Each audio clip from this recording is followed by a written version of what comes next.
Welcome to Sports Leadership Topic 2C Part 1, where we talk about followership. But first, before we consider followership, we're going to look how followership fits in.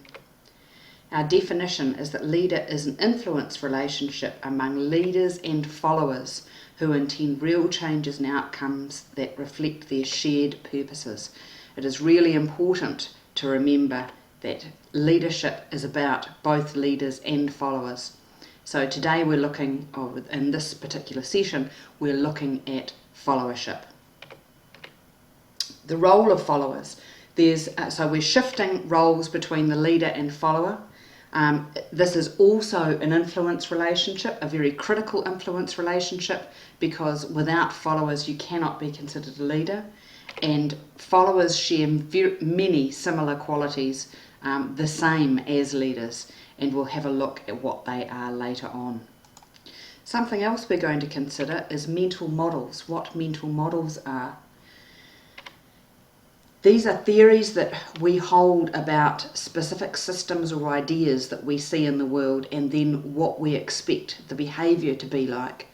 So if our parents had been very dictatorial leaders, it is likely that if we get into a similar role to one of our parents, we will see out that we need to be a dictatorial leader as well. These mental models are based on the assumptions we make and perception. So because of that, we're just going to have a quick look at the perception process.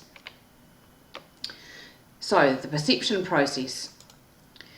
We start off with environmental stimuli. Stuff comes at us every second, well, split second of the day. We're sensing the breeze on our skin, we're sensing our inwards and outwards breath, we're sensing saliva in our mouths, we're sensing the hair moving on our head, we're hearing things, we're seeing things, we're feeling things, and all those things together we then have to observe. And we observe them by using our senses, what we taste, what we smell, what we hear, what we see, and what we feel. Now with those senses, some of our senses will be more dominant than others, and that will then influence, how we select things. If it will depend on what internal and external factors. So internal factors are things like our personality, how we learn, and what motivates us. External factors are things like size, intensity, contrast, motion, repetition, how novel something is, how familiar something is. So if we were in a city with lots and lots of people coming towards us, we would probably blank out a lot of the faces. Stimuli tends to come at us too fast to be able to process everything. So how we select stuff is how our brain actually copes with the load. Then we organise everything, we group everything, and there's some ideas around perceptual grouping, things like continuity. So if we've seen these particular pieces of a pattern, we assume we've seen something else.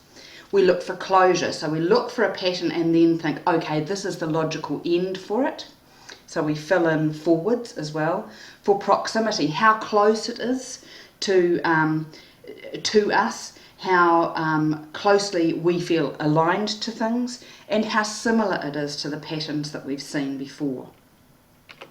Then we interpret it, and that's where we get lovely things like perceptual errors, which are where we've got perceptual defences. We want to see the world in a particular way. We have stereotyping, the halo effect, where because we've experienced good stuff before, we expect it to be good again or bad. Where we project, where we've got an expectancy effect, or attributions, where we're looking at internal versus external factors and causes for success or failure. And then lastly, our response, which can be covert, that's like attitudes, motivations and feelings that we hide, or overt, which is behaviour. Now we do this thousands and thousands and thousands of times a minute, an hour, a day.